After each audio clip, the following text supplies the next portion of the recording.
Hello everyone! Ngayon ay nandito tayo sa Redfern 8 Anika Townhouse dito sa Lancaster, New City, Cavite. And ako muli ang inyong agent Sela, your trusted property consultant at kapitbahay dito sa Lancaster, New City.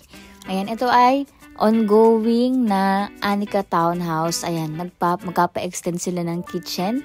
May space siya sa likod, laundry area na pwedeng magamit for extension ng kitchen. Ayan po.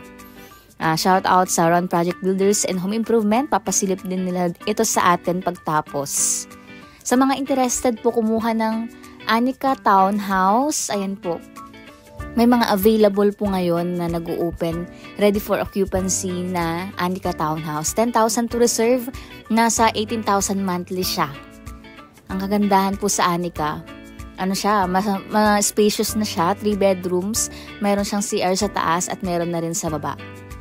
Ayan, sa mga interested po magpa-tripping or magpaabang ng unit, message niyo po ako para, ayun po, masendan ko kayo ng mga information and details.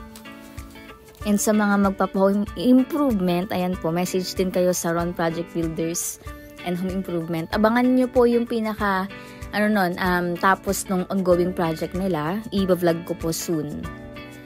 Ayan, may mga nag-open dito sa Redfern 8, pa isa-isa na unit. Ito soon yung nasa right side natin, yun yung magiging park and basketball court. Marami pang hindi naka-turn over dito sa RE8, pero halos lahat po ng house dito is meron ng may-ari. Waiting na lang ng turnover. Ayan po. Thank you for watching. Abangan niyo po ang aking mga next vlog.